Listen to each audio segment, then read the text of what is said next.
Hello ma'am, welcome to Bollywood spy. First of all very very congratulation आपके book launch के लिए। तो क्या कुछ कहना चाहेंगे, इसी से शुरुआत करते हैं क्योंकि हम गैदर ही इसी चीज़ के लिए किए हैं।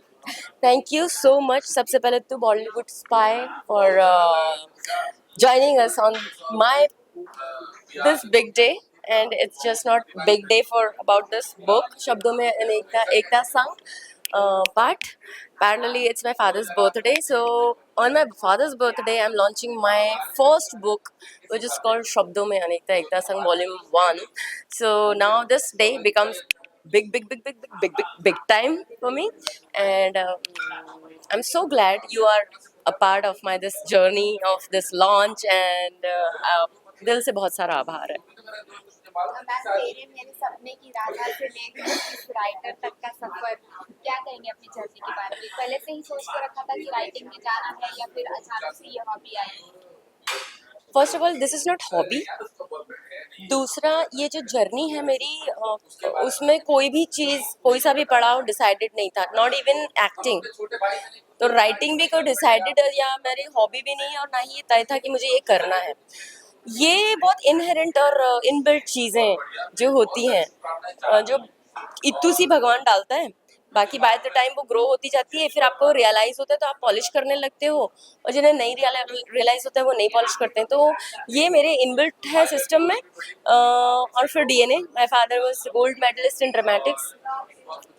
तो बहुत सारी ऐसी चीज़ें हैं जो मेरे पास आई हैं, मतलब नो विरासत में. प्लस अच्छी चीज़ ये हुई कि मुझे समय से पता रहा हो चला चीज़ों का, तो मैंने उसको पॉलिश किया टाइम रहते, और मैं आज यहाँ पर हूँ. सो वो राधा की जर्नी हो, वो देवी नारायणी की जर्नी हो, वो अभी आप जो देख रहे हैं मुझे फ्लावर की जर्नी हो, या एज एन ड्रामा टीचर की या कथक डांसर की जर्नी हो, या नाउ एज एन राइटर की जर्नी हो, कोई सी भी डिसाइडेड नहीं थी. सब चीज़ मेरे सामने आती गई और मैं उसको बस जीती गई. It's like that. शब्दों में अनेकता एकता संग, इससे ऑडियंस क्या एक्सपेक्ट कर सकते हैं? क्या कुछ उन्हें देखने को मिलेगा इस बुक के अंदर? इस बुक में आप जो पढ़ेंगे ना, सबसे पहले तो मैं आप सभी से रिक्वेस्ट करूँगी कि ये मेरी पहली किताब है. इसके बाद भी जितनी भी आती जाएंगी, तो आप ये सोच कर कि ये सिर्फ एक किताब है, क्या ही कर लेंगे हम नया पढ़ के, तो ऐसा मत सोचिएगा. क्योंकि हर कविता के अंदर आपको बहुत सरल शब्दों में वो सारी चीज़ें मिलेंगी जो आप खुद देखते हैं, महसूस करते हैं अपने जीवन में या अपनी सराउंडिंग में, अपने नियर डियर्स के जीवन में, जिन्हें आप खुद तो कहना चाहते हैं लेकिन उन्हें शब्द नहीं दे पाते हैं कई बार, उन्हें एक्सप्रेस नहीं कर पाते हैं कई बार सरल तरीके से.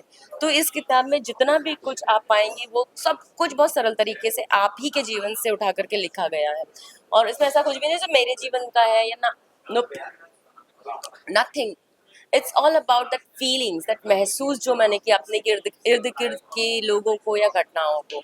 मेरे बहुत सारे मेंटर्स मुझसे इस बात के लिए खुश भी हैं, दुखी भी हैं कि तू इतनी छोटी सी होकर इतनी ज़्यादा कंपैशनेट क्यों है. क्योंकि इतना कंपैशन इंसान को बहुत पेन और सैडनेस देता है लाइफ में.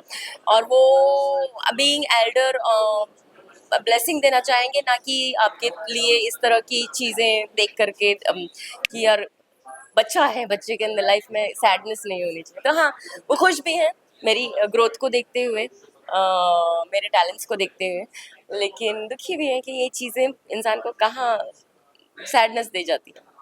मैम, इस बुक का एक एक शब्द आई एम श्योर आपने बहुत ही दिल से लिखा होगा, लेकिन कोई ऐसी कविता है जो आप खुद को बहुत पसंद है?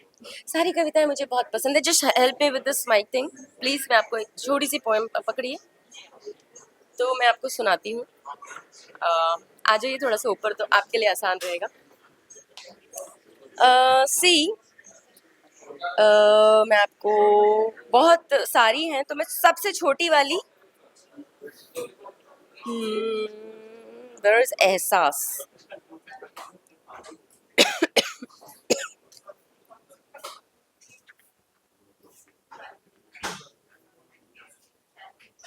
जब वक्त मिला तो भी छोटी, वो भी छोटी है. उलझे एहसास. There is a title of my poem उलझे एहसास on 6 number 28 page.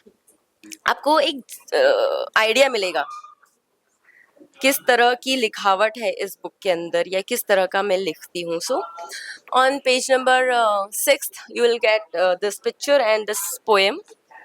Title is उलझे एहसास। एहसास क्या है? सच में उलझा सवाल है ये, और सुलझा हो तो भी उलझा दे आसानी से वो एहसास है। एहसास ये शब्द उलझा सुलझा कितना आम है ये, बिना शरीर के आत्मा सा खास है ये। कहीं हो जाए तो वहीं अटक जाता है ये, ना अटके तो दूर बहा ले जाता है। खुद से पूछते पूछते थका देता है ये, जो बयां कर दो किसी को तो रुला भी देता है ये। मन ही में हो तो हंसा भी देता है ये, सर चढ़ जाए तो सर दुखा भी देता है ये। एहसास कोई मुनासिब उलझन ही है ये, जो रोम रोम को सहरा कर रखता है ये।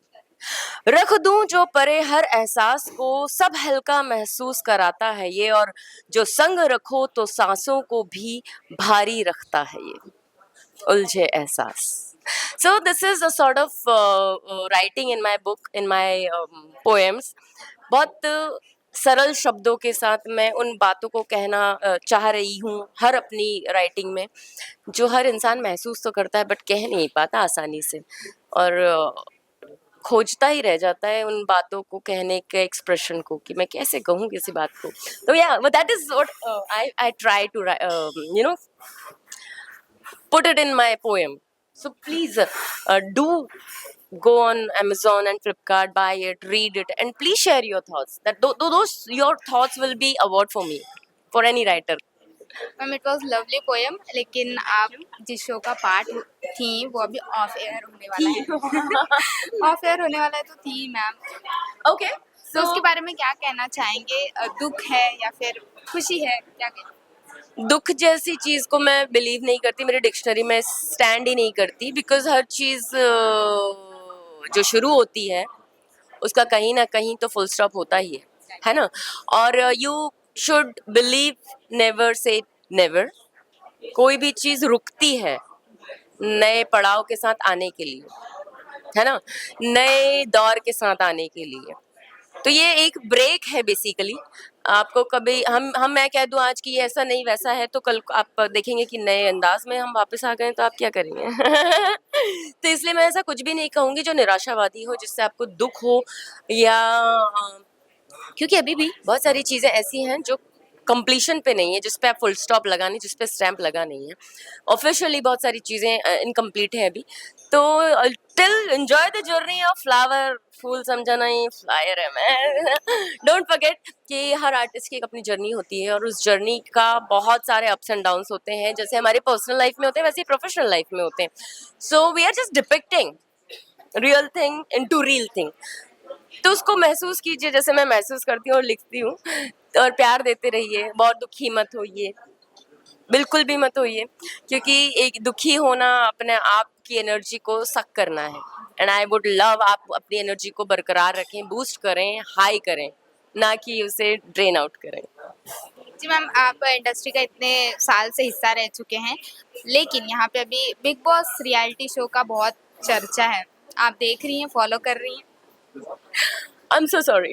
I'm not a Big Boss follower or watcher, but the fact मुझे बहुत सारी clippings के थ्रू, अपने दोस्तों के थ्रू, या मुझे ऐसी चीज़ों से पता चलता रहता है क्या हो रहा है क्या नहीं हो रहा है, but I don't keep update on it because मुझे ना क्लैरिटी, ट्रांसपेरेंसी बहुत पसंद है, और उसके बीच में अगर अप डाउन होता है तो वो मुझसे बर्दाश्त नहीं होता, क्योंकि उसमें मिक्सिंग होती है ना। आप जो हो वो रहो, बट उसका ऐसा मतलब इम्पैक्ट वो मत करो कि मैंने ऐसा कहा तो आपको भी वैसा ही रहना है। क्यों रहना है भाई? आप रहो, दूसरे को दूसरा जैसा रहने दो। आप लोगों में क्लैश है, नहीं जमती, आप अलग अलग चलो। किसी ने कहा है, जबरदस्ती की है कि मेरे जैसा हो जाओ, या वो मैं उसके जैसा, क्यों? खेलो, खेल है ना, enjoy the game, be a sport. Don't say मैं राजा हूँ, सब अपने अपने घर के राजा। क्योंकि कोई अपनी वाली पे आता है तो सामने वाले को सच में कुछ नहीं समझता है, तो क्यों खुद ही से खुद की गिरवानी है, क्यों बोल के बुलवाना है? गाली आप एक देंगे तो सामने वाला चार उठा के देगा। सो बिहेव। हम जितने भी क्लिपिंग्स देखी, कोई अच्छा लग रहा है आपको? मैं अपनी फेवरेट हूँ। अंदर को कौन क्या क्या कर रहा है, देखो वो पार्ट ऑफ गेम है। तो किसी को मैं बोलूँ वो मेरा पसंदीदा है या वो बाकी लोग मेरे को पसंद नहीं है, ऐसा कुछ भी नहीं है। वो लोग एक गेम खेल रहे हैं, सभी लोग एक गेम खेल रहे हैं और अपने अपने तरीके से खेल रहे हैं। तो मैं I don't want to be a judgemental being outsider. I am sitting outside, no, they are inside, they are facing the task, they are facing each other, they are facing the situations, so I'm no one कि बाहर बैठकर उनके बारे में किसी के भी बारे में मैं कुछ भी कहूँ। तो no, favorite is my favorite and all are my favorite and I am the my favoritist. Thank you so much, ma'am, and all the best for your book. Thank you so much. Please check on Amazon and Flipkart. शब्दों में अनेकता एकता संग. Buy it, read it, and share your comments and thoughts. That appreciation will be award for me. Thank you so much. Thank you.